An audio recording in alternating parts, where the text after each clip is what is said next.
जय मित्रांनो, मी मित्र दीपक कोळी. आज तुम्ही बघू शकता मित्रांनो, आपण आज वेगळा साप घेऊन आलोय. काल मित्रांनो मी रात्री ड्युटीवरून येताना रात्री आपल्याला रोडवरती मित्रांनो हा साप आपल्याला आढळला. रोडवरती आलता.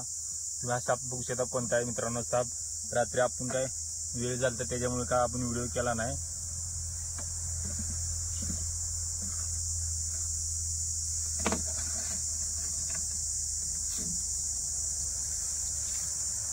मित्रांनो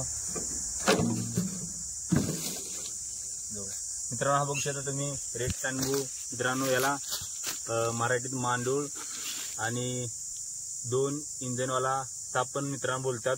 तिथं 2 इंजनवाले म्हणजे याचं कारण मित्रांनो 6 महिने पुढून 6 महिने मागून याला दोन तोंड असतात वाटतं मित्रांनो. असं काही नाही मित्रांनो. हे तोंड बघू शकता मित्रांनो तुम्ही.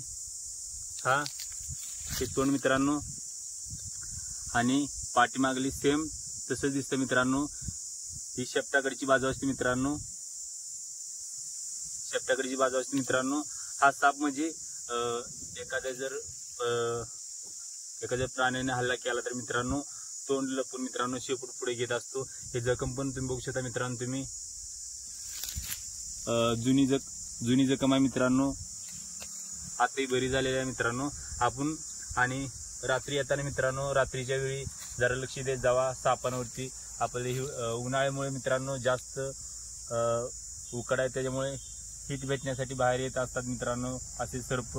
त्याच्यामुळे व्यवस्थित जरा लक्ष देऊन जरा काळजीपूर्वक गाडी चालवत जावा. आणि असे सर्प मित्रांनो रात्रीच्या वेळी बाहेर फिरत असतात. आपले हीट भेटण्यासाठी रस्त्यावर येत असतात मित्रांनो. आपण रात्री याला रेस्क्यू केला आणि सकाळी येऊन आता आपण याला हे स्थळ बघू शकता. पाणी स्थळ आहे मित्रांनो.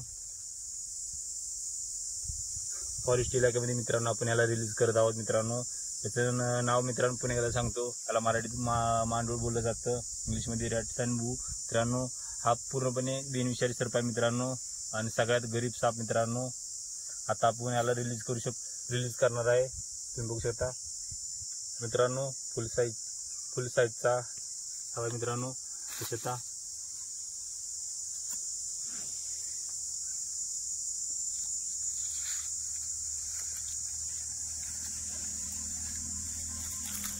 बंद करा.